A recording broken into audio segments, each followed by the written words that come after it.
ನಮಸ್ತೆ. ಮೊದಲಿಗೆ ಪಿತಾಮಹ ಬ್ರಹ್ಮರ್ಷಿ ಪತ್ರಿಜಿ ಗುರುಗಳ ಪಾದಗಳಿಗೆ ಶತಕೋಟಿ ನಮಸ್ಕಾರ ಅರ್ಪಿಸುತ್ತಾ, ನನಗೆ ಈ ವೇದಿಕೆಯಲ್ಲಿ ಅನುಭವ ಹಂಚಿಕೆ ಮಾಡಲು ಅವಕಾಶ ಕೊಟ್ಟಂತಹ ಮಹಾವತಾರ್ ಫೌಂಡೇಶನ್ ಅವರಿಗೆ ಹೃದಯಪೂರ್ವಕ ವಂದನೆಗಳು. ಹಾಗೂ ನನ್ನ ಮಾರ್ಗದರ್ಶಕರಾದ ಕೋಟೇಶ್ವರ ಸರ್, ಮಂಗಳ ಮೇಡಮ್ ಅವರಿಗೂ ಹೃದಯಪೂರ್ವಕ ವಂದನೆಗಳು. ಮಾಸ್ಟರ್ಸ್ ತಮ್ಮೆಲ್ಲರಿಗೂ ಭಕ್ತಿಪೂರ್ವಕ ವಂದನೆಗಳು. ನನ್ ಧ್ವನಿ ಸರಿಯ ಕೇಳಿಸ್ತಾ ಮ್ಯಾಮ್? Yes madam.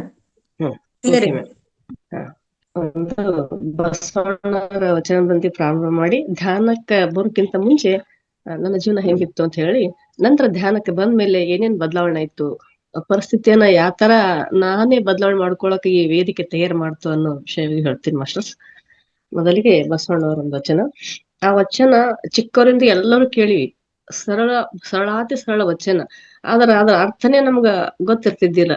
ಈ ಪತ್ರಿಜಿ ಗುರುಗಳು ಈ ವಾಕ್ಯಗಳು ಹೇಳೋದ್ರಿಂದ, ಈ ವೇದಿಕೆ ಧ್ಯಾನ ಪಡೆಯೋದ್ರಿಂದ ಆ ವಚನ ಎಷ್ಟು ಸೂಕ್ತ, ಅದೊಂದೇ ವಚನ ನಮ್ಮ ಜೀವನದಲ್ಲಿ ಅಳವಡಿಸ್ಕೊಂಡ್ರೆ ಯಾವ ನೋವು ನಮ್ಗೆ ತಟ್ಟುದಿಲ್ಲ ಅನ್ನೋದು ಈಗ ಅರ್ಥ ಆಗಿದೆ. ಈ ಧ್ಯಾನಕ್ಕೆ ಬಂದ್ಮೇಲೆ ಅರ್ಥ ಅಂತ ಹೇಳಕ್ ಇಷ್ಟಪಡ್ತೀನಿ ಮಾಸ್ಟರ್. ಕಲಬೇಡ ಕುಲಬೇಡ, ಹುಷಿಯ ನುಡಿಯಲು ಬೇಡ, ಅನ್ಯರಿಗೆ ಅಸಹ್ಯ ಪಡಬೇಡ, ತನ್ನ ಬಣ್ಣಿಸಬೇಡ, ಎದುರು ಹಳಿಯಲು ಬೇಡ, ಇದೇ ಅಂತರಂಗ ಶುದ್ಧಿ, ಇದೇ ಬಹಿರಂಗ ಶುದ್ಧಿ, ಇದೇ ನಮ್ಮ ಕೂಡಲ ಸಂಗನ ಶರಣರನ್ನು ಒಲಿಸುವ ಪರಿ ಅಂತ ಹೇಳಿ ಬಸವಣ್ಣವರು ಹೇಳ್ಯಾರ. ಅದರ ಅರ್ಥನೇ ನಮ್ಗೆ ಅರ್ಥ ಆಗಿದ್ದಿಲ್ಲ. ಯಾವತ್ಗೂ ಅನ್ಕೋಬೇಡ, ಮತ್ತೊಬ್ರದಾಗ ನೀ ಚಿಂತೆ ಮಾಡ್ತಿ, ಮೊದ್ಲು ನಿನ್ನ ನೀ ಬದ್ಲಿ ಮಾಡ್ಕೋ ಅನ್ನೋದು ನಮ್ಗೆ ಅರ್ಥನೇ ಆಗಿದ್ದೆ ಮ್ಯಾಮ್. ಅಂದ್ರೆ ಈ ಧ್ಯಾನ, ಈ ವೇದಿಕೆಯಿಂದ ಇದನ್ನ ಇವಾಗ ಬಹಳ ಅರ್ಥ ಆಗ್ತದೆ ಅಂತ ಹೇಳಕ್ ಇಷ್ಟಪಡ್ತೀನಿ ಮ್ಯಾಮ್. ಧ್ಯಾನಕ್ಕೆ ಬರೋಕ್ಕಿಂತ ಮುಂಚೆ ನನ್ನ ಜೀವನ ಹೆಂಗಿತ್ತು ಅಂದ್ರೆ, ಚಿಕ್ಕವರಲ್ಲಿ ಬಾಲ್ಯ ಚೆನ್ನಾಗಿತ್ತು. ಹಳ್ಳಿ ಅಂದ್ರೆ ಸಮೃದ್ಧವಾದ ಹಳ್ಳಿಯಲ್ಲಿ ಬೆಳೆದವಳು ನಾನು. ಒಂದು ತಕ್ಕ ಮಟ್ಟಿಗೆ ಶಿಕ್ಷಣ. ಆಗಿನ ಕಾಲದಾಗ ನನಗೆ ಈಗ 56 ಬೇಡ 57 ನಡೀತದೆ. ಈಗ ನಾನು ಚಿಕ್ಕವಳಿದ್ದಾಗ ಎಜುಕೇಶನ್ ಹೆಂಗಿತ್ತು ಅಂದ್ರೆ, ಒಂದ್ ಹಳ್ಳಿಯಿಂದ ಇಬ್ರು ಮಾತ್ರ ಅಷ್ಟೇ ನಾವು 10th ಹೋಗಿರೋದು. ಆ ತರ ಕಾಲಘಟ್ಟದಲ್ಲಿ ಅಂದ್ರೆ ಶಿಕ್ಷಣ ಬಹಳ ಕೊರತೆ ಇತ್ತು. ಹೆಣ್ಮಕ್ಳು ಮನೆಯಿಂದ ಹೊರಗೆ ಹೋಗೋದ ಸಾಧ್ಯತೆ ಕಡಿಮೆ ಇತ್ತು. ಏನಿದ್ರು ಅವಳು 4 ಗೋಡೆ ಮಧ್ಯೆ ಇದ್ದು ಸಂಸ್ಕಾರ ಕಲೀಲಿ. ಮನ್ಯಾಗ ಆಧ್ಯಾತ್ಮಿಕ ಸಂಸ್ಕಾರ ಇತ್ತು. ನಮ್ಮ ಅಜ್ಜ ಬೆಳಗ್ಗೆ ಎದ್ದು ನಿಜಗುಣ ಶಿವರುಗಳ ಬುಕ್ಸ್, ಅವ್ರು 3ನೇ ಕ್ಲಾಸ್ ಓದಿದ್ರು ಸಹ ಮನೆಯಲ್ಲಿ ಒಂದು ಬುಕ್ಸ್ ಲೈಬ್ರರಿ ತರನೇ ಇತ್ತು. ಅದನ್ನ ನೋಡಿ ಬೆಳೆದವಳು ನಾನು. ಆಯಿಂದ ನಮ್ಮ ಅಜ್ಜಿಯಿಂದ ಏನ್ ಕಲ್ತಿ ಅಂದ್ರೆ, ಬಂದವ್ರಿಗೆ ಊಟ ಮಾಡ್ಸೋದು, ಯಾರೇ ಬರ್ಲಿ ಆ ಸಮಯಕ್ಕೆ ಊಟ ಸಮಯಕ್ಕೆ ಬಂದ್ರು ಅಂದ್ರ ಕೈಕಾಲ್ ಮುಖ ತೊಳಿರಿ, ಊಟ ಮಾಡ್ರಿ.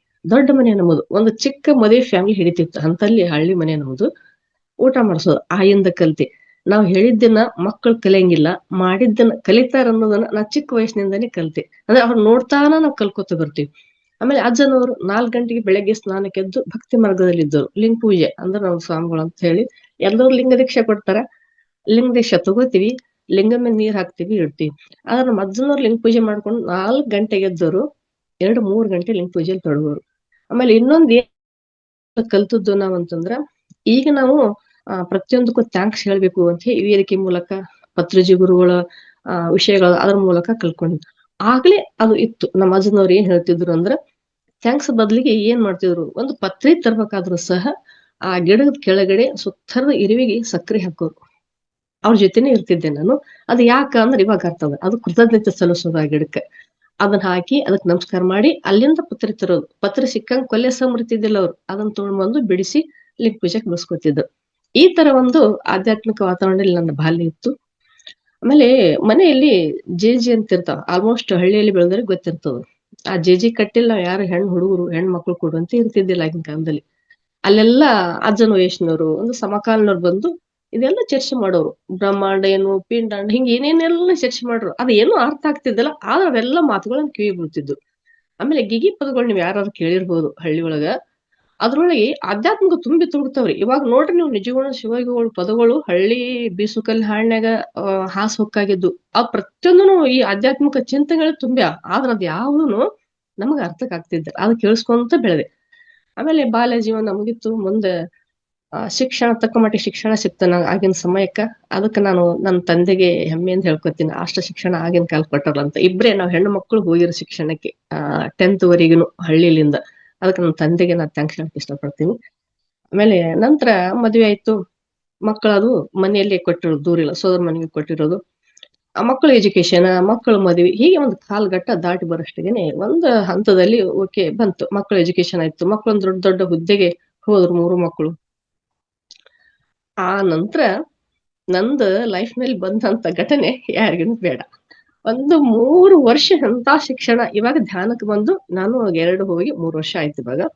ಅದಕ್ಕಿಂತ ಹಿಂಚೆ ಒಂದು 3 ವರ್ಷ ಎಂತ ನರಕ ಯಾತನೆ ಅನ್ಭವಿಸಿನ ಅಂದ್ರೂ ಮಾನಸಿಕವಾಗಿ, ದೈಹಿಕವಾಗಿ ಬ್ಯಾಕ್ ಪೇನ್ ಇತ್ತು ಸರಿ, ಅದು ಯಾವ ತರ ರೀ. ಆ ಹಿಂಸೆ ಹೇಳಕ್ಕೂ ಆಗಂಗಿಲ್ಲ. ಹೆಂಗಂದ್ರ ಒಲೆ ಹತ್ತಿ ಉರಿದೊಡೆ ನಿಲ್ಲಬಹುದು, ದರೆ ಹತ್ತಿ ಉರಿ ಎಲ್ಲಿ ಎಲ್ಲಿ ಓಡಿ ಹೋಗ್ತೀನಿ ನೀನು? ಧರೆನ ಹತ್ತಿ ಉರಿ ಹೊತ್ನ್ಯಾಗ ಎಲ್ಲಿ ನೀನು ನೆಮ್ಮದಿ ಹುಡ್ಕಕ್ ಹೋಗ್ತೀನಿ? ಆ ತರ ಪರಿಸ್ಥಿತಿ ಎದುರೈತ್ ನನಗೆ. ಅಂದ್ರೆ ನಮ್ಮ ಮನೆಯವರು ಮಹಾನ್ ಜ್ಯೋತಿಷಿಗಳು, ಹೊರಗಡೆ ಎಲ್ಲ ಊರಾಗ ಹೋದ್ರೆ ಸ್ವಾಮಿಗಳು ಅಂತ ಕಾಲಿಗೆ ಬಿದ್ದವ್ರು ಪಾದ ಪೂಜೆ ಮಾಡೋರು ಅಂತವ್ರು, ಹೊರಗಡೆ ದೇವ್ರು. ನನಗ್ ಮಾತ್ರ ದೇವ್ ಆಗ್ಬಿಟ್ಟಿದ್ರು ಅವ್ರು. ಯಾವ ತರ ಆಗಿತ್ತು ನನ್ನ ಪರಿಸ್ಥಿತಿ ಅಂದ್ರೆ, ಯಾರಾದ್ರೂ ಊರ್ ಮನೆ ಎಲ್ಲಾ ನ್ಯಾಯ ಹೇಳಕ್ ಹೋಗೋರಿಗೆ ನಮಗ್ ಯಾರ್ ನ್ಯಾಯ ಹೇಳಕ್ ಬರ್ಬೇಕು? ಯಾರಿಗ್ ಹೇಳ್ಬೇಕು ನಾನು? ಆತರ ಒಂದ್ ಪರಿಸ್ಥಿತಿ. ಎಲ್ಲರೂ ಇವ್ರ ಕಡೆನೆ ಹೋಗಿ ಹೇಳೋರು. ಆದ್ರೆ ನನಗ್ ಮನೆಯಲ್ಲಿ ಮಾತ್ರ ಚಿತ್ರಹಿಂಸೆ ಇತ್ತು. ಯಾವ ತರ ಅಂದ್ರೆ ಕುಂತ್ಯಾಕ ಆಮೇಲೆ 3 ಹೊತ್ತು ಡ್ರಿಂಕ್ಸ್ ಮಾಡೋರು, 3 ಹೊತ್ತು ಆಲ್ಕೋಹಾಲ್. ನಮ್ ಮನೆಯಲ್ಲಿ ಅಂದ್ರೆ ಏನೂ ಇರಬಾರ್ದು, ನೀನ್ ಪೂಜೆ ಮಾಡಿ ಬೆಳೆದಂತ ವಾತಾವರಣ. ಈಗ ಮದ್ವಿ ಮಾಡಿಸ್ತಲ್ಲ ಆ ತರ ಸ್ವಾಮಿಗಳ ಮನೆ ಅಂತ ಮನೆಯಲ್ಲಿ ಅವರು ಒಂದು ಕುಡಿತಕ್ಕ ಚಟಕ್ ಬಲಿಯಾಗಿ ತಮ್ಮ ಎಷ್ಟೊಂದು ಒಳ್ಳೆಯ ಗುಣಗಳದವನ್ನೆಲ್ಲ ನಾಶ. ಅದು ಒಂದು ಒಳ್ಳೆ ಮನುಷ್ಯನಲ್ಲಿ ಆ ವ್ಯಕ್ತಿತ್ವ ಹಾಳಾಗಿ ಒಂದು ಹೆಂಗಂದ್ರ ರಾಕ್ಷಸತನ ಪ್ರವೃತ್ತಿ ಜಾಸ್ತಿ ಐತೆ ಅವ್ರ ಹತ್ರ. ಆ ರಾಕ್ಷಸತನ ಹೆಂಗ ಹಿಂಸೆ ಅನುಭವಿಸಿ ಅಂದ್ರ, ಮಕ್ಕಳು ದೊಡ್ಡ ದೊಡ್ಡ ಉನ್ನತ ಹುದ್ದೆಯಲ್ಲಿ ಅದಾರ. 3 ಮಕ್ಕಳು ಉನ್ನತ ಹುದ್ದೆಯಲ್ಲಿ, ತಮ್ಮ ಉನ್ನತ ಹುದ್ದೆಯಲ್ಲಿ. ಯಾರಿಂದನೂ ನನ್ನ ಕಾಪಾಡಲಾರಂತ ಪರಿಸ್ಥಿತಿಗೆ ನಾ ಹೋಗಿದ್ದೆ ನಾನು. ಆ ತರ ಒಂದು ತೊಂದರೆಯಲ್ಲಿದ್ದೆ. ಏನ್ ಮಾಡೋದು? ಯಾರ್ ಹೇಳಿದ್ರು ಏನು ಪರಿಹಾರ ಸಿಗ್ಲಿಲ್ಲ. ಹೆತ್ತಿಂತ ಊರನ್ನವ್ರು ಬಂದವರು, ಸ್ವಾಮಿಗಳು, ಅವ್ರು ಹೇಳೋರು, ಎಲ್ಲಿ ಪರಿಹಾರ ಸಿಗ್ಲಿಲ್ಲ. ಅಂದ್ರ ಇಲ್ಲಿ ನಾನು ಅದೇ ಸಮಯಕ್ಕೆ ಹುಡುಕಾಟದಲ್ಲಿದ್ದೆ. ಇಷ್ಟು ಸಮಯ ನೊಂದುಕೊಂಡಾಗ ಹುಡುಕಾಟದಾಗ ಸಂಗಮಕ್ಕೆ ಎಷ್ಟೋ ಸಲ ಹೋಗಿ ಬಂದೇನೆ. ಬೇಡಪ್ಪ ಈ ಜೀವನ ಅಂತ ಹೇಳಿ. ಆದ್ರೂ ನನ್ಗೆ ಗೊತ್ತಿತ್ತು, ಮತ್ತೆ ಬಾಲ್ಯದಲ್ಲಿ ಬೆಳೆದಂತ ವಾತಾವರಣ ಆತ್ಮಹತ್ಯೆ ಮಹಾಪಾಪ ಅಂತ ಹೇಳಿ ಅನ್ಕೊಂಡಿಲ್ಲ. ನೋಡೋಣ ಎಲ್ಲೇರು ಸಿಗ್ತದ ನನ್ನ ನೆಮ್ಮದಿ, ನೋಡೋಣ ಅಂತ ಯೂಟ್ಯೂಬ್ ನಲ್ಲಿ ಹುಡ್ಕೋತ್ತೆಗ ಕೋಟೇಶ್ವರ ಅವ್ರದ್ದು ಒಂದು ಸಿಕ್ತು, ಲಿಂಕ್ ಸಿಕ್ತು. ಫೋನ್ ಹಚ್ಚಿದೆ. ಅದೇ 2-3 ದಿವಸ 21 ದಿನ ಕಾರ್ಯ ಸ್ಟಾರ್ಟ್ ಮಾಡಿದ್ರು. 2-3 ದಿವಸ ಆಗಿತ್ತು. ಅದ್ರಲ್ಲಿ ಹೇಮಾ ಮೇಡಮ್, ಸುರೇಶ್ ಸರ್ ಇವರೆಲ್ಲ ಇದ್ರು. ಅಲ್ಲಿಗೆ ಜಾಯ್ನ್ ಆದೆ, ಫೋನ್ ಹಚ್ಚಿ ಅಲ್ಲಿ ಜಾಯ್ನ್ ಆಗಂದ್ರು. 21 ದಿನಕ್ಕೆ ಜಾಯ್ನ್ ಆದವಳು ಮತ್ತೆ ಇನ್ನುವರೆಗೂ ತಪ್ಪಿಸಿಲ್ಲ. 3 ವರ್ಷ ಆಯ್ತು. ಅಲ್ಲಿಂದ ಪಡ್ಕೋತ ಬಂದೆ. ನಂತರ ನನ್ನದು ಹೆಂಗ ಅಂದ್ರೆ, ಮಂಗಳಾ ಮೇಡಮ್ ಅವ್ರ ಒಂದು ವಿಷಯ ಮಾಡಿಸ್ತಿದ್ರು ಒಂದ್ ದಿವ್ಸ. ಮತ್ತೊಬ್ರಿಗೆ ನೋವು ಕೊಡೋದು ಮಹಾ ತಪ್ಪು ಅಂತ ಒಂದು ವಿಷಯ ಬಂತು. ನಾನು ಅವತ್ತು ಕ್ವಶನ್ ಕೇಳಿದೆ, ಮತ್ತೊಬ್ರಿಗೆ ನೋವು ಕೊಡೋದು ತಪ್ಪು ಮೇಡಮ್, ಆದ್ರೆ ನಮಗ ನಾವು ನೋವು ತಿನ್ನೋದು ಅದು ತಪ್ಪಾ ಸರಿನಾ ಅಂದೆ. ಅದನ್ನು ಮಹಾ ತಪ್ಪು ಅಂತ ಹೇಳಿದ್ರು. ಅದನ್ನ ನಿಮ್ ಒಳಗ್ಲಿಂತಾನೆ ಎದುರಿಸ್ಬೇಕು. ನಿನ್ ಮ್ಯಾಗ ದೌರ್ಜನ್ಯ ಆಗ್ತದ ಅಂತಂದ್ರ ನೀ ಎದುರ್ಸ್ಕ ಹೊರಗಡೆ ಯಾವ ವ್ಯಕ್ತಿಲಿಂದ ಮಾಡಕ್ ಆಗಂಗಿಲ್ಲ. ನೀವು ಎದುರಿಸ್ಬೇಕು, ನೀವು ಎದ್ ನಿಲ್ಬೇಕು ಅಂದ್ರು. ಪೂರ್ತಿ ತಳದಲ್ಲಿದ್ದವಳಿಗೆ ಒಮ್ಮೆ ಎದರ್ಸ್ ಮ್ಯಾಗ ಬರಕಂತ ಸಾಧ್ಯ ಇಲ್ಲ. ಅದು ಕ್ರಮೇಣ ಪ್ರೊಸೀಜರ್. ಅದು ಒಂದು ಬೀಜ ಹಾಕಿದ್ರು ಮೇಡಮ್ ಅವ್ರ ನನ್ ಬಲ್ಲಿ ಅಂತ ಬೀಜ ಹಾಕಿದ್ರು, ಎದ್ದು ಹೊರಬರುವಂತ ಬೀಜ ಹಾಕಿದ್ರು. ಭೂಮಿ ಆಳಕ್ಕ ಒಂದ್ ಬೀಜ ಹಾಕಿದ್ರು. ಅದು ದಿನಾಲು ನಾನು ಸತ್ಸಂಗ, ಈ ಸದ್ವಿಚಾರ, ಆಮೇಲೆ ದಿನಾಲು 2 ಹೊತ್ತು ಧ್ಯಾನ ಈ ಮಾಡೋದ್ರಿಂದ ನನ್ನಲ್ಲಿರುವಂತ ಮೊಳಕೆ ಅದೇನ್ ಹೇಳಿದ್ರಲ್ಲ, ನೀನೇ ಎದುರ್ಸ್ಕೋಬೇಕು, ನೀನೇ ಉದ್ಧಾರ ಮಾಡ್ಕೋಬೇಕು. ಕೃಷ್ಣನ್ ಹೇಳ್ತಾನಲ್ಲ ಭಗವದ್ಗೀತೆಯಲ್ಲಿ, ಯೋಗಿ ಭವ ಅರ್ಜುನ, ನೀನು ಉದ್ಧಾರ ಮಾಡ್ಕೋ. ನಿನ್ನ ಸುತ್ತ ಎಷ್ಟು ಮಂದಿ ಪ್ರೊಡಕ್ಷನ್ ಕೊಡ್ತಾರಂದ್ರೆ ಸಾಧ್ಯನೇ ಇಲ್ಲದು. ನನ್ನ ಅಂತಃಶಕ್ತಿ ಹೊರಗೆ ಜಾಗೃತ ಆದಾಗ ತಾನೇನೆ ನಾನು ಎದುರ್ಸಕ್ ಸಾಧ್ಯ ಆಗೋದು ಅಂತ ಈ ತರ ತಿಳ್ಕೋತ ಬಂದೆ ನಾನು. ಬಂದ ನಂತರ ಒಂದ್ ದಿವ್ಸ ಒಂದ್ ಘಟನೆ, ಅವ್ರು ಯಾವ ತರ ನಾನು ತೊಂದರೆ ಅನ್ಸೋದು. ಕಾಶಿಗೆ ಇದೆ, ಇನ್ನ ನಾನು ಧ್ಯಾನ 21 ದಿನ 40 ದಿವಸ ಮುಗಿದಿರ್ಬೋದು. ಕಾಶಿ ಟ್ರಿಪ್ ಇತ್ತು, ಒಂದೇ ಅದು ಕಾಶಿ ಒಂದೇ ಇಟ್ಟಿದ್ರು. 2-3 ತಿಂಗಳಿಂದ ನಮ್ಮ ಮನೆಗೆ ಹೇಳಿದ್ದೆ. ಆಯ್ತು ಹ್ಞೂ ಅಂದಿದ್ರು. ಮತ್ತೇನ್ ಹೇಳೋದು ಅಂತ ಹೇಳಿ ಹೇಳಿದ್ದಿಲ್ಲ. ರೆಡಿ ಆಗ್ತಾ ಇದ್ವಿ. ರೆಡಿ ಆಗಿ ಎಲ್ಲ ಬ್ಯಾಗ್, ನಮ್ ತಂಗಿ ನಾನು ಬ್ಯಾಗ್ ಮಾಡ್ಕೊಂಡು ಇನ್ನು ಹೊರಡೋರು ಇದ್ವಿ. ರಾತ್ರಿ ತಮ್ಮ ಮಗಳು ಕಳ್ಸ ಬಂದ್ರು. ನಾನು ಹೇಳಿಲ್ಲ ಹೋಗಾಕ, ನೀ ಒಟ್ಟು ಎಡವಟ್ ತೆಗೆದು ಸಮಸ್ಯೆ ಕ್ರಿಯೇಟ್ ಮಾಡೋದು, ನೋವು ಕೊಡೋದು, ಈ ತರ ಇತ್ತು. ಆ ಬಾಗಿಲಿಗೆ ಅಡ್ಡ ಮಲ್ಕೊಂಡು ನಾನು ನಿಲ್ಸಿದ್ರು ಕಾಶಿಗೆ ಹೋಗೋದನ್ನ. ಆಯ್ತು ಬಿಡು ಅಂದೆ. ಈ ತರ ಜಗಳ ಮಾಡ್ಕೊಂಡು ಆ ಕಾಶಿಗೆ ಇಲ್ಲಿ ನಾ ಇಲ್ಲೇ ಇದ್ರೈತಲ್ಲ ಬಿಡು ಅಂತ ಬಿಟ್ಟು, ಎಲ್ಲ ಬಂದ್ರು ಹೋಗು, ಅಲ್ಲೇನ್ ಮಾಡ್ತಾರ ಹೋಗು, ನಾವ್ ಅದಿಲ್ಲ, ಯಾರಿದ್ರು ಬೇಡ, ನನ್ ಮನ್ಸಿನ ನೆಮ್ಮದಿಯಲ್ಲಿ ಹೋಗಿ ಏನ್ ಮಾಡಿ ಅಂತ ಹೇಳ್ಬಿಟ್ಟು ಮುಂದೆ 4-5 ದಿವಸ ನಾ ಪಿರಮಿಡ್ ಅಲ್ಲಿ ಬೆಂಗಳೂರಿಗೆ ನನ್ ಮಗಳು ಕರ್ಕೊಂಡು ಹೋದ್ಲು. ಬಹಳ ಮನ್ಸಿಗೆ ನೋವು ಮಾಡ್ಕೊಳ್ಳೋಸಲ, ಬಾ ಮಮ್ಮಿ ಹೋಗೋಣ ಅಂತ ಹೇಳಿ ಕೋಟೇಶ್ವರ ಅವ್ರದ್ದು ಇದು ನಡೆಸ್ತಾರಲ್ಲ ಅಲ್ಲಿ ಹೋದೆ. ಅಲ್ಲಿ ಮಂಗಳ ಮೇಡಮ್ ಸೆಷನ್ ಇತ್ತು. ಅವರು ಇದ್ರು. ಅವರು ನನ್ನ ಜೊತೆ 1 ಗಂಟೆ ಸಮಯ ಕೊಟ್ರು. ಅದಂತೂ ನಾ ಮರಕ್ ಸಾಧ್ಯನೇ ಇಲ್ಲ ಅಂತ ಹೇಳಕ್ ಇಷ್ಟಪಡ್ತೀನಿ. ಈ ವೇದಿಕೆ ಅಂತ ಧ್ಯಾನ ಬಂದಂತವ್ರು ಎಲ್ಲರಿಗೂ ಬಹಳ ಅದ್ಭುತ ಕೆಲಸ ಮಾಡ್ತದ ನನಗೆ. ಅಂದ್ರೆ ಈ ವೇದಿಕೆಯಿಂದನೆಲ್ಲ, ಇಂಥ ವೇದಿಕೆಗಳಿಂದ ಎಷ್ಟೋ ಮನಸ್ಸುಗಳು ಸಮಾಧಾನ ಆಗ್ಯಾವ ಅಂತಂದ್ರೆ ಈ ವೇದಿಕೆಗೆ ನಾನು ಬಹಳ ಆಭಾರಿ ಅಂತ ಹೇಳ್ಕೊಬೋದು ನಾನು. ಅವರು 1 ಗಂಟೆ ಹೇಳಿದ್ರು ನನಗೆ. ಅಂದ್ರೆ ನೀ ಯಾವ ರೀತಿ ಇರ್ಬೇಕು, ಜಗಳಾಡೋದಲ್ಲ, ಯಾವ ರೀತಿ ಸಮಸ್ಯೆ ಎದುರಿಸ್ಬೇಕು, ಅವ್ರು ಎದಕ್ಕ ಇದು ಆಗ್ತಾರ, ಅವ್ರು ಯಾರು ಹೇಳಿದ್ ಕೇಳಿಲ್ಲ ಅಂತಂದ್ರೆ ನೀವು ಯಾವ ರೀತಿ ಅವ್ರ ಜೊತೆ ಇರ್ಬೇಕು ಅನ್ನೋದನ್ನ. ಈ ಕೌನ್ಸಿಲಿಂಗ್ ಅಂತೀವಲ್ಲ ನಾವು, ಈಗ 10,000 ಕೊಟ್ಟು ಕೌನ್ಸಿಲಿಂಗ್ ಹೋಗ್ತೀವಿ, ಇಲ್ಲಿ ಅದು ಇರ್ಲಾರ್ದಂಗ್ ಕೌನ್ಸಿಲಿಂಗ್ ಸಿಗ್ತದೆ ಮಾಸ್ಟರ್ಸ್. ಇದು ನನ್ನ ಅನುಭವ. ಆ ಕೌನ್ಸಿಲಿಂಗ್ ಸಿಕ್ತು ನನಗೆ. ಅದನ್ನ ಬಂದು ಚಾಚು ತಪ್ಪದೆ ಪಾಲಿಸ್ತಾ ಬಂದೆ. ಒಂದು ದಿವ್ಸಕ್ಕಂತೂ ಯಾವ ವ್ಯಕ್ತಿನೂ ಬದಲಾಕ್ ಸಾಧ್ಯನೇ ಇಲ್ಲ. ಚಿಕ್ಕ ಚಿಕ್ಕದಾಗಿ ಬರ್ತಾ ಬರ್ತಾ ಬರ್ತಾ ಬದಲಾವಣೆಗೆ ಒಳಪಡ್ಬೋದು. ಧ್ಯಾನ ಮಾಡ್ತಾ ಇದ್ದೆ, ತಪ್ಪಿಸ್ತಿದ್ದೆ ಮಾಸ್ಟರ್. ನಂತರ ಬಂದಂತ ನನ್ಗೇನಾಯ್ತು, ಬಂದ್ ಕಾಶಿಗೆ ಅವ್ರು ತಪ್ಪಿಸಿದ್ರು. ಬಿಟ್ಟೆ ನಾನು ಸಡನ್ಲಿ ಹೋಗ್ಲಿ ಬೇಡ ಅಂತ ಹೇಳಿ ಸಂಕಟ ಆಯ್ತು. ಏನೋ ಈಜಿ ತಗೊಳಕ ನಾನು ಒಮ್ಮೆ ಏನೋ ದೊಡ್ಡ ಮಹಾಜ್ಞಾನಿ ಇರ್ಲಲ್ಲ, ನನಗೂ ನೋವಾಯ್ತು, ಸಂಕಟ ಆಯ್ತು. ಹೋಗಿ ಅಂತ ಅನ್ಕೊಂಡು ಮತ್ತೆ ಧ್ಯಾನದಲ್ಲಿ ನನ್ನ ಸಮಯ ಕಳೀತಾ, ಈ ಸತ್ಸಂಗದಲ್ಲಿ ಭಾಗವಹಿಸ್ತಾ, ಅವ್ರು ಹೇಳಿದ್ದನ್ನ ಕೇಳ್ತಾ ಅಳವಡಿಸ್ಕೊತಾ ಹೋಗ್ತಾ ಇದ್ದೆ. ನಂತರ ಬಂದ ನಂತರ ಮತ್ತೆ 10 ದಿನದ ಟ್ರಿಪ್ ನಮ್ಗ ಕಾಶಿ ರಾಮೇಶ್ವರ 8 ಜ್ಯೋತಿರ್ಲಿಂಗ ಸಿಕ್ತು. ಅವ್ರ ಜೊತೆ ಹೋಲಕ್ ರೆಡಿ ಮಾಡಿದ್ರು. ಮಕ್ಕಳಂದ್ರು ಇಲ್ಲೇ ನಿನಗೆ ಎಷ್ಟು ತೊಂದರೆ ಆಗ್ತದ, ನೀವ್ ಹೋಗೋದು ಬ್ಯಾಡ ಮಮ್ಮಿ ಅಂತೇಳಿ. ಎಲ್ಲಿದ್ರು ತೊಂದರೆ ಆಗ್ತದಂದ್ರ ಬಿಡುದ್ರಿಗೆ ಏನಾಗ್ತದ, ಇಲ್ಲಿದ್ರೆ ನೆಮ್ಮದಿ ಅದೇನು, ಇರ್ಲಿ ನೋಡೋಣ ಇದೊಂದ್ಸಲ ಅಂತ ಹೇಳಿ. ಎಲ್ಲಿದ್ರು ತೊಂದರೆ ಆಗ್ತದಂದ್ರ ಬಿಡುದ್ ಯಾಕ, ಹೋಗ್ತೀನಿ ಅಂತ ಹೇಳಿ ರೆಡಿ ಹೋದ್ವಿ. ಅಲ್ಲಿ ಒಂದ್ ಮಾಸ್ಟರ್ ಹೇಳ್ಬೇಕಂದ್ರ, ಬಸ್ಸಿನವ್ರೆಲ್ಲರೂ ನಮ್ ಕಡೆ ನೋಡುವಂತ ಪ್ರಸಂಗ ಬರ್ತಿತ್ತು. ಯಾಕಂದ್ರೆ ಪ್ರತಿಯೊಂದಕ್ಕೂ ಅಲ್ಲಿ ನೆಮ್ಮದಿ ಅನ್ನೋದು ಇದ್ದಿದ್ದಿಲ್ಲ. ಅವ್ರು ಇದು ಮಾಡೋದು ಒಟ್ಟ ಚುಚ್ಚೋದು, ಊಟಕ್ಕೆ ಸತ್ತು ಸಾಲೆಯಲ್ಲಿ ಅಂತ ನನಗೆ ಯಾಕೆ ತಂದು ಕೊಟ್ಟಿಲ್ಲ, ಈ ತರ ಚಿಕ್ಕದಾಗಿ ಹಿಂಸೆ ಕೊಡೋದು. ಯಾಕಂದ್ರೆ ಡ್ರಿಂಕ್ಸ್ ಒಳಪಟ್ರ ಯಾರು ಇದ್ರು ಅಂತಂದ್ರ ಅವ್ರ ಹೆಂಡ್ರ ಅನುಭವಿಸೋದನ್ನು ಅವ್ರಿಗೆ ಗೊತ್ತಿರ್ತದೆ, ಇದು ಮತ್ತೊಬ್ರಿಗೆ ಗೊತ್ತಿರಂಗಿಲ್ಲ. ಆ ತರ ಇತ್ತು. ಅವ್ರೆಲ್ಲ ನಾನು ನೋಡ್ತಿದ್ರು, ಸಮಾಧಾನವಾಗಿ ಅವ್ರಿಗೆ ಕೊಡೋದು, ಮತ್ತೆ ಧ್ಯಾನ ಮಾಡೋದು ಮಾಡ್ತಿದ್ವಿ. ಬಸ್ನವ್ರೆಲ್ಲ ಕಾಶಿಗೆ ಹೋಗೋ ಮಟ್ಟ ಎಲ್ಲರೂ ನೋಡಿದ್ರು. ಏನವಾ ನೀನು ಭವಿಷ್ಯ ಧ್ಯಾನ ಮಾಡ್ತೀಯ ಅಂತಂದ್ರ ತಾಳ್ಕೊಂಡಿ ಅನಿಸ್ತದ ನಿನಗ, ಇಷ್ಟೊಂದು ತೊಂದರೆ ಕೊಡುದು ಎಷ್ಟು ಜೀವತಿತ್ತ ನೀ ಮನುಷ್ಯ ಅನ್ನೋರು. ಅಂತ ಸ್ವಾಮಿಗಳು ಅನ್ನೋದು ಯಾರು ಮಾತಾಡೋದವ್ರು ಅವ್ರ ಸ್ವಭಾವಕ್ಕ ಅವ್ರು ಇವ್ರು ಅನ್ನಕತ್ತಿದ್ರು. ಅಷ್ಟು ನೋವಾಯ್ತು. ಅಂತ ಮತ್ತ ಮಹಾನ್ ಜ್ಯೋತಿಷಿ, ಮಹಾನ್ ಒಳ್ಳೆಯವರು ಆ ತರ ಇದ್ದವರು ಆ ರಾಕ್ಷಸತನ ಹೆಚ್ಚಾಗಿ ಬಿಡ್ತಾರೆ 3 ವರ್ಷ. ಸರಿ ಆಗ್ಲಿ ಅಂತ ಅದೇ ಸಹಿಸ್ಕೊಂಡು ಕಾಶಿಗೆ ಹೋಗಿದ್ರಿ. ಕಾಶಿಗೆ ಹೋದ್ಮೇಲೆ ಅಲ್ಲಿ ಗುರುಗಳ ದರ್ಶನಕ್ಕೆ ಹೋದಪ್ಪ, ಜಗದ್ಗುರು ದರ್ಶನಕ್ಕೆ. ರಾತ್ರಿ ಕರ್ಕೊಂಡು ಹೋದ, ನಮ್ ಕಡೆ ಕರ್ಕೊಂಡು ಹೋದವ್ರು ಒಬ್ರು. ಇವ್ರು ಡ್ರಿಂಕ್ಸ್ ಮಾಡ್ರೆ ಅವ್ರ ಹತ್ರ ಕರ್ಕೊಂಡು ಹೋಗ್ಬೇಡ ಅಂತ ಹೇಳಿದ್ರು. ನಾನಂದೆ ಇರ್ಲಿ ಅಂತ ಅಂದು ಬಿಡ್ಲೇ ಇಲ್ಲ. ಅವ್ರನ್ನ ಕರ್ಕೊಂಡು ಹೋದ್ವಿ. ಅಲ್ಲಿ ಕೂತಾರಿಲ್ಲ ಅಂದ್ರೆ ಎಷ್ಟ್ ಸ್ಮೆಲ್ ಬರ್ತದ, ಅವ್ರ ಹತ್ರ ಹೋಗೋದ್ ಬೇಡ, ಇವ್ನ ಕಳ್ಸೋದ್ ಬೇಡ ಅಂದ್ರೆ, ಇಲ್ಲ ಹೋಗಿ ನಮಸ್ಕಾರ ಮಾಡು ಅಂತ. ಅವ್ರ ಹಂಗೆ ಕೈ ಹಿಡಿದು ತಗೊಂಡು ಹೋಗಿ ನಮಸ್ಕಾರ ಮಾಡಿದ್ವಿ ಅವ್ರಿಗೆ. ಅವ್ರು ನಮಸ್ಕಾರ ಮಾಡಿ ಹಿಂದಕ್ ಕುಂತ್ರು. ಎಲ್ಲರೂ ದೂರ್ಲಿಂತಾನೆ ನಮಸ್ಕಾರ ಮಾಡಿ ಹಿಂದಕ್ ಸರಿ. ನಾನಂದೆ, ನಾನು ಪಾದ ಮಟ್ಟ ನಮಸ್ಕಾರ ಮಾಡ್ತೇನ್ರಿ ಅಪ್ಪವ್ರ ಅಂದೆ. ಆಗ್ಲಿ ಅಂದ್ರು. ಯಾಕಂದ್ರ ನನ್ನ ಅಜ್ಜ ಹೇಳ್ಕೊಟ್ರು, ನಮಸ್ಕಾರ ಒಂದು ಗುರುವಿಗೆ ನಮಸ್ಕಾರ ಮಾಡೋಕೆ ಹೆಂಗಂದ್ರ ಎಡಗೈಯಲ್ಲಿ ಅವ್ರ ಪಾದ ಇರ್ಬೇಕು, ನಮ್ದು ಹಣಿ ಹೆಬ್ಬಳ್ಳಿ ಹತ್ತಬೇಕು, ಈ ತರ ನಮಸ್ಕಾರ ಮಾಡೋದು ಅಂತ ನನ್ನ ಅಜ್ಜ ಹೇಳ್ಕೊಟ್ಟಿರೋದು. ಆ ತರ ಹಿಡಿದು ನಮಸ್ಕಾರ ಮಾಡಿದೆ. ಎದ್ದು ಅವ್ರ ಮುಖ ನೋಡು ಹೊತ್ತಿಗೆ ನನ್ನಲ್ಲಿ 100 ಕ್ವಶನ್ ಇತ್ತು.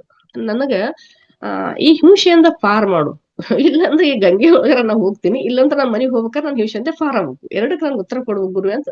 ಅವ್ರಿಗೆ ಒಂಥರ ಮುಖ ನೋಡ್ದೆ ಕಣ್ಣೀರ್ ನನ್ ತುಳುಕ್ತಿದ್ದು. ಅವ್ರು ನಕ್ರು ಗುರುಗಳು. ಈ ಧ್ಯಾನ ಮಾಡಿದ ಫಲ ಮತ್ತೆ ಈ ಗುರುಗಳು ಆ ಗುರುಗಳ ಹತ್ರ ಬಂದ್ರು. ಆ ಗುರುಗಳು ನನ್ಗೆ ಆಸರೆ ಮಾಡಿದ ಗೊತ್ತಿಲ್ಲ ಮಾಸ್ಟರ್ಸ್. ಹೇಳ್ತೀನಿ, ಅವತ್ಲಿಂದ ಇನ್ನೂವರೆಗೆ ಅವ್ರು ಡ್ರಿಂಕ್ಸ್ ಮುಟ್ಟಿಲ್ಲ. ಅಷ್ಟೊಂದು ಬದಲಾವಣೆ ಒಳಪಟ್ಟು. ಇದನ್ನ ಈ ವೇದಿಕೆಯಿಂದ ಅಂತ ಹೇಳಕ್ ಇಷ್ಟಪಡ್ತೀನಿ ನಾನು. ಯಾವ ವೇದಿಕೆ ಆದ್ರೂ ಅಷ್ಟೇ, ಈ ವೇದಿಕೆಗಳು ಒಳ್ಳೊಳ್ಳೆ ಒಂದ್ ಹೆಂಗಂದ್ರ ಕೌನ್ಸಿಲಿಂಗ್ ಮಾಡ್ತಾವ. ಈ ವೇದಿಕೆಯಿಂದ ನಾನು ಬಹಳ ಪಡ್ಕೊಂಡೆ ಹೆಮ್ಮೆ ಅಂತ ಹೇಳಕ್ ಇಷ್ಟಪಡ್ತೀನಿ ಮಾಸ್ಟರ್. ಮೊದಲು ಏನಿತ್ತು ಅದು ಬಿಟ್ಟ ಮೇಲೆ ಬಡಕ್ಕಿಂತ ಮುಂಚೆ ನನಗ ಒಂದ್ ಹೂವಿನ ಗಿಡಗಳು ಹೊಡಿಸ್ತದೆ ಮಧುರ ಅನುಭೂತಿ ಆಗ್ತದೆ. ಯಾಕಂದ್ರೆ ಎಲ್ಲಾ ಕರಗ್ಲು ಕಾಣಿಸ್ತದೆ ನನಗೆ, ಸುತ್ತರದ ಎಲ್ಲಾ ನಂಗೆ ಸುಟ್ಟು ಹೋದಂಗ ಅನಿಸ್ತೈತೆ ನನಗೆ. ಅದೇ ಮನೆ, ಅದೇ ಸುತ್ತರದ ವಾತಾವರಣ ಇದ್ರು ಯಾವುದನ್ನ ಅನುಭವಿಸುವ ಸ್ಥಿತಿ ಒಳಗೆ ಇದ್ದಿದ್ದಿಲ್ಲ ನಾನು. ಅಷ್ಟೊಂದು ನೊಂದ್ ಹೋಗಿತ್ತು ಮನಸ್ಸು. ಈಗ ಹೆಂಗ್ ಬದಲಾವಣೆ ಒಳಪಟ್ಟದಂದ್ರ, ಅಲ್ಲಿಂದ ಬರ್ತಾವ ಡ್ರಿಂಕ್ಸು ಬಿಟ್ಟು, ನನ್ ಹಿಂಸೆ ಕೊಡೋದು ಬಿಟ್ಟು, ಅವಳಷ್ಟು ಧ್ಯಾನ ಮಾಡ್ತಾ ಅಲ್ಲಿ ಬಿಡು ಅಂತ. ನಾ ಧ್ಯಾನ ಕುಂತ್ರ ತಾವೇ ನೀಟಾಗಿ ಕರ್ಟನ್ ಹಾಕಿ ಬಾಗಿಲು ಹಾಕೊಂಡು ಹೋಗ್ತಾರೆ. ಆಲ್ರೆಡಿ ಅವ್ರಲ್ಲಿ ಒಳ್ಳೆತನ ಇತ್ತು, ಬಟ್ 3 ವರ್ಷ ಎಲ್ಲಿ ರಾಕ್ಷಸ ಬಂದಿದ್ನ ಗೊತ್ತಿಲ್ಲ. ಆದ್ರೆ ಸಾಮಾನ್ಯವಾಗಿ ಮಾಸ್ಟರ್ಸ್ ಎಲ್ಲರಲ್ಲೂ ಒಂದು ರಾಕ್ಷಸನೇ ಇರ್ತಾನ. ಒಬ್ಬ ಹೆಣ್ಮಗಳಲ್ಲೂ ಇರ್ತಾಳ ರಾಕ್ಷಸಿ, ಒಬ್ಬ ಗಂಡ್ಮಕ್ಳಲ್ಲೂ ರಾಕ್ಷಸಿ ಇರ್ತಾನ. ಅವನ್ನ ನಾವು ಕಡಿಮೆ ಮಾಡ್ಕೊತ ನಮ್ಮ ದೈವತ್ತನ್ನ ಹೆಚ್ಚು ಮಾಡ್ಕೊಳಕ ಈ ವೇದಿಕೆ ಬಹಳ ಒಂದು ಮುಖ್ಯ ಆದದ್ದಂತಾನೆ ಹೇಳಕ್ ಇಷ್ಟಪಡ್ತೀನಿ ಮಾಸ್ಟರ್. ಆ ಗುಣಗಳನ್ನ ತೆಗಿತಾ ಬರ್ತಾರ. ಆ ಗುಣಗಳು ಹೆಂಗನ್ನ ಧ್ಯಾನ ಮಾಡ್ತಾ ಅವರಲ್ಲಿರುವ ರಾಕ್ಷಸತನ ದೂರಾಗಿ ಮತ್ತೆ ಅವ್ರ ಮೊದಲ ಸ್ಥಿತಿ ಬಂದ್ರು. ಈಗ ಯಾವ್ದು ಇಲ್ಲ, ಆರಾಮಾಗಿದ್ದೇನಂತ ಹೆಮ್ಮೆ ಪಟ್ಕೊಂಡು ಹೇಳಕ್ ಇಷ್ಟಪಡ್ತೀನಿ ಮಾಸ್ಟರ್. ಈಗ ಎಲ್ಲ ಬಿಟ್ಕೊಂಡು ಅವ್ರು ಆರಾಮಿದ್ರ, ನಾನು ಆರಾಮಾಗಿದ್ದೀನಿ. ಹೆಂಗಂದ್ರ ಈ ಏನಂದ್ರ ಅದ್ಭುತ ಚೈತನ್ಯ ನಮ್ಮಲ್ಲಿ ಅದಂದ್ರೆ ನಮ್ಮ ಅರಿವಿ ಬಂದಿದ್ದಿಲ್ಲ ಮಾಸ್ಟರ್ಸ್. ಈ ಅದ್ಭುತ ಚೈತನ್ಯ ಅಂತ ಹೇಳಿ ತೋರಿಸ್ಕೊಟ್ಟದ್ದು ಇಂಥ ವೇದಿಕೆಗಳು. ಒಂದು ಕುರಿ ಮಂದಿ ಒಳಗ ಇದು ಬಂದಿರ್ತದ, ಹುಲಿ ಮರಿ, ಅದು ಗೊತ್ತೇ ಇರಂಗಿಲ್ಲ. ನಾನು ಇಲ್ಲಿದ್ದೀನಿ ಅಂತ ಹೇಳಿ. ಅದು ಚಿಕ್ಕದಿದ್ದಾಗೆ ಬಂದಿರ್ತದ, ಕುರಿ ಊಟ ತಾನು ಕುರಿ ಅಂತ ತಿಳ್ಕೊಂಡ್ಬಿಟ್ಟಿರ್ತದ. ಅದು ತನ್ನಲ್ಲಿ ಅಗಾಧವಾದ ಶಕ್ತಿ ಅಂತ ತಿಳ್ಕೊಬೇಕಾದ್ರ ಇನ್ನೊಂದು ಬರ್ಬೇಕು ಅದಕ್ಕೆ ತೋರಿಸ್ಲಾಕ. ಅಂತ ಗುರು ಸಿಕ್ಕರು. ಇದು ಈ ವೇದಿಕೆ ಒಳಗೆ ಗುರು ಪ್ರತಿಯೊಬ್ಬರಿಗೆ ಸಿಕ್ಕಿರ್ಬೇಕು. ನನಗೂ ಸಿಕ್ಕರು. ಹೌದು, ನಿನ್ನಲ್ಲಿ ಒಂದು ಚೈತನ್ಯದ, ನೀನ್ ಅದಲ್ಲ, ಎದುರಿಸು. ಕುರಿ ಅಂದ್ರೆ ಏನು, ತೆಗೆಸ್ಕೊಂಡು ಹೋಗೋದು, ಏನು ವಿಚಾರ ಮಾಡೋದಿಲ್ಲ, ಅರಿವಿರಂಗಿಲ್ಲ, ಅದಕ್ಕೆ ಏನು ಇರುವುದಿಲ್ಲ.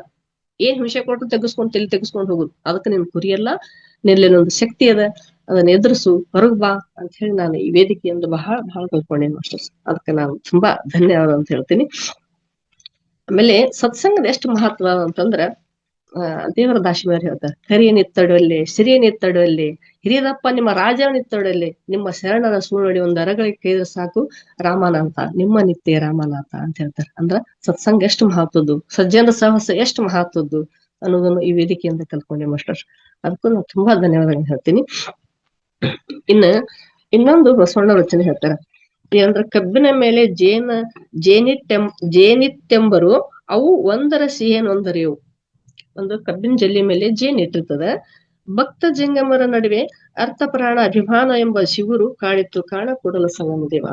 ಅಂದ್ರೆ ಅರ್ಥ ಏನಂದ್ರ, ಒಳಗಡೆ ಅಷ್ಟು ನನ್ಗ ಪರಮಾತ್ಮ ಜೀವಾತ್ಮ ಎರಡೂ ಹೋದಾವ, ಅಷ್ಟೊಂದು ಮಟ್ಟಿಗೆ ನನ್ನ ಜ್ಞಾನ ಅಭಿವೃದ್ಧಿ ಹೊಂದದೇ ಇದ್ರು ಈಗ ಅದು ಐತಿ ಅನ್ನೋದು ನಾವು ತಿಳ್ಕೊಂಡಿ. ನನ್ನಲ್ಲಿ ಒಂದು ಚೈತನ್ಯ ಶಕ್ತಿ ಅದ, ಮೂಲ ಶಕ್ತಿ ಅದ. ನಾನು ಆ ಮೂಲ ಶಕ್ತಿಯನ್ನ ಕಂಡುಕೋಬೇಕು ಅನ್ನೋದ್ರತ್ತ ನಾನು ನಡೀತಾ ಇದ್ದೀನಿ ಇವಾಗ. ಅದಕ್ಕೆ ಹೇಳ್ತಾರ ಅವ್ರು, ಹೆಂಗಂದ್ರೆ ನಮ್ಮಲ್ಲಿ ಏನ್ ನಡ್ಬರ್ಕ್ ಮಧ್ಯೆ ಏನಿತ್ತು ಅಂದ್ರೆ ಕಬ್ಬಿನ ಶಿಬಿರ, ಅದ ಮ್ಯಾಗಿಲ್ದು ಶಿಬಿಕೆ ಅಂತೀವಲ್ಲ, ಅದನ್ನ ತೆಗೆದ್ರಷ್ಟೇ ಒಂದನ್ನೊಂದು ಸಿಹಿ ನೋಡಕ್ ಸಾಧ್ಯ ಆಗ್ತದ ಅಂತ ಹೇಳಿ ಬಸವಣ್ಣ ಹೇಳ್ತಾರ. ಹಾಗೆ ನನ್ನ ಅನುಭವನು ಕೂಡ ಈಗ ಅದು ಎದರ್ಲಿಂದ ತೆಗಿಬೇಕು ನಾವಂದ್ರ, ಈ ಧ್ಯಾನ ಮಾಡೋದ್ರಿಂದ ಆ ಶಿಬಿರ ಹೋಗ್ತದ. ಇದ್ರ ಸಿಹಿ ಅದ್ರ ಸಿಹಿ ಒಂದಾಗ್ತದ, ಜೀವಾತ್ಮ ಪರಮಾತ್ಮ ಒಂದಾಗ್ತಾನೆ. ಅಷ್ಟೊಂದ್ ದೊಡ್ಡ ಮಾತು ನನಗೆ ಅರ್ಥ ಆಗದಿದ್ರು ನನಗೆ ಒಂದ್ ಸಣ್ಣ ವಚನದಿಂದ, ಈ ವೇದಿಕೆಗೆ ಬಂದಿಂದ, ಈ ಮಾರ್ಗದರ್ಶನ ಮಾತುಗಳಿಂದ ಅವೆಲ್ಲ ನನಗೆ ಅರ್ಥ ಆಗಂತ ಹೇಳಕ್ ಇಷ್ಟಪಡ್ತೀನಿ.